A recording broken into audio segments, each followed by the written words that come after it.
va passer tout de suite aux compositions des équipes, à commencer par les Canaries. Mélodie, on le disait, peu de changements en défense. On va partir sur un 4-4-2 qui sera peut-être plus en losange. En revanche, devant, c'est là où on a fait appel à pas mal de recrues.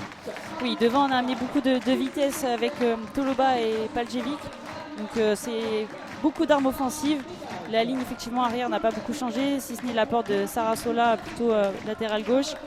Kelifi sera capitaine aujourd'hui et Melissa Betty prendra le couloir droit et Louise Fleury le couloir gauche. Et du coup on a un binôme devant qu'on ne connaît pas encore mais qu'on va pouvoir découvrir aujourd'hui. Le 11 stéphanois qui seront tout en verte cet après-midi. Le 11 concocté, le premier par Sébastien Joseph avec un 4-3-3 et donc une ligne offensive aussi qui a pas mal bougé. Vous le verrez avec Sophie Horneman en pointe et la Belge Welma Fon sur l'aile droite. Il y a aussi Rachel Corboz dans notre jeu qui arrivera et une défense centrale complètement changée, Mélodie, avec Ina Kristoffersen, une Norvégienne, et une Serbe, Alexandra Gajic. Coup d'envoi de l'Arkema Première Ligue 2025-2026. Le FC Nantes accueille l'AS Saint-Etienne, deux équipes avec des ambitions dans ce championnat. Et le ballon qui arrive jusqu'à Romanelli. Revenu de blessure, attention la récupération de Rachel Corboz qui va peut-être armer une frappe du pied gauche. Et je vous l'avais dit qu'elle avait les deux pieds, et là le pied gauche qui fait mouche. Ça fait 1-0 pour la SSE après seulement 4 minutes de jeu. On l'avait dit qu'elle avait les deux pieds, elle s'est essayée tout de suite sur son pied gauche. Voilà, je ne sais pas si la gardienne est masquée ou pas, mais belle frappe qui semble pourtant, j'ai l'impression, peut-être à portée de la gardienne. Néanmoins, ça fait 1-0 pour la SSE et bis repetita avec du déjà vu la saison dernière. Jeu de tête au milieu de terrain pour l'instant. Chloé Tapia qui allonge, c'est renvoyé par Cosmi. Le ballon qui revient avec un petit peu de chance sur Toloba. Le 1-2 avec Léa Kelifi, c'est bien joué. L'accélération côté droit de Toloba qui a vu toute seule Emma Palevic. Malheureusement, le contrôle de la Suédoise est un petit peu long. Et le corner pour les Nantaises, qui va être frappé par Toloba. Mariam Toloba, ce numéro 77.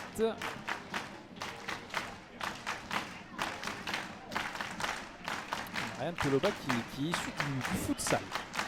Techniquement, doit être pas mal à l'aise avec le ballon.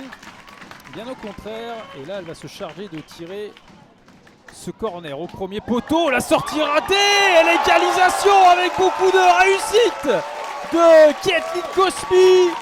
Un but partout.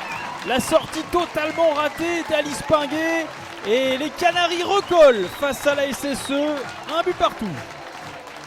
Et on va le revoir, la sortie manquée de Pinguet.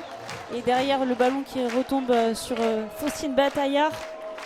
Il y a de la réussite pour Nantes et Cosmi, voilà, qui va être très contente de marquer aujourd'hui devant sa famille en plus. Chloé Tapia, toujours généreuse dans les efforts, la latérale gauche stéphanoise. Adèle Connaisson une nouvelle fois face à Rodriguez qui va essayer de se mettre sur son pied gauche. Et le bon retour aussi de Toloba et surtout la bonne défense de Nelly Rodriguez. Mais elle passe finalement en force Adèle Connaisson. En sachant du pied droit, c'est stoppé par Emily Burns. On essaie de jouer vite. La longue touche de Rodriguez à destination de Toloba, cernée par Kristoffersen. Elle va patienter, temporiser. Elle attend du soutien. Elle attend du soutien en effet. Elle va peut-être le trouver avec la remise de Louise Fleury. La frappe! Oh, quel but de Léa Kelifi qui vient nettoyer la lucarne d'Alice Pinguet. Et ça fait 2-1 pour les Canaries.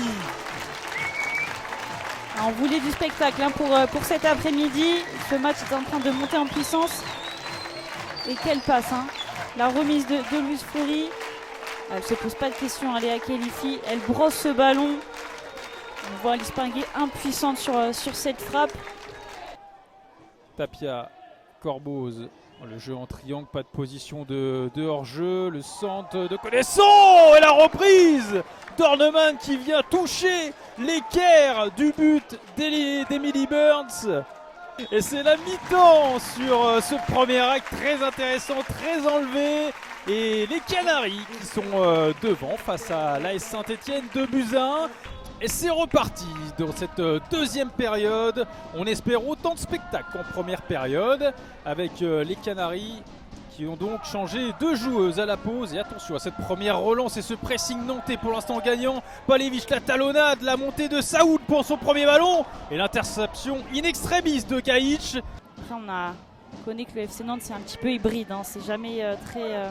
Ils ont assez de liberté. Attention à la frappe au 20 mètres de Palevic. Attention quand même à l'accélération de Welmafon sur le côté droit. La Belge qui va essayer de provoquer Sarasola. Le petit crochet extérieur pour s'ouvrir une fenêtre de centre. Attention à la reprise d'Orneman et l'arrêt en 2 temps d'Emily Burns.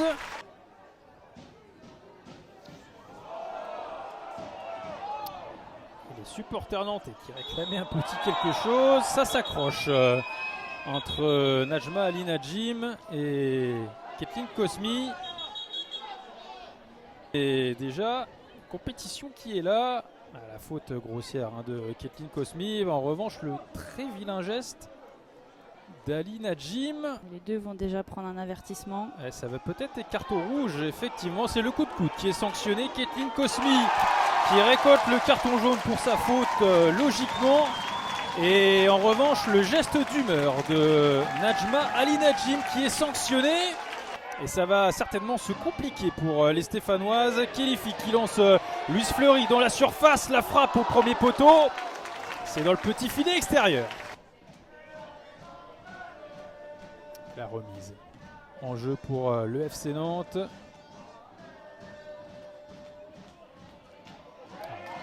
La récupération de Camille Robillard. Le premier ballon de Roselyne Eloissin qui fait parler sa vitesse. Qui arrive à l'entrée de la surface. Robillard, le crochet pour Juliette Mossard. La frappe enchaînée et ça passe au-dessus. Face à Saoud, le centre de Bataillard. La tête derrière de Laura Herman qui s'est un petit peu raté. Le ballon revient sur Cambo, nouveau centre, la tête et quel arrêt d'Emily Burns. C'est pas terminé, Connaissant qui se fait stopper au dernier moment. Le corner, quel arrêt. On est un peu sauf qui peut dans la défense nantaise.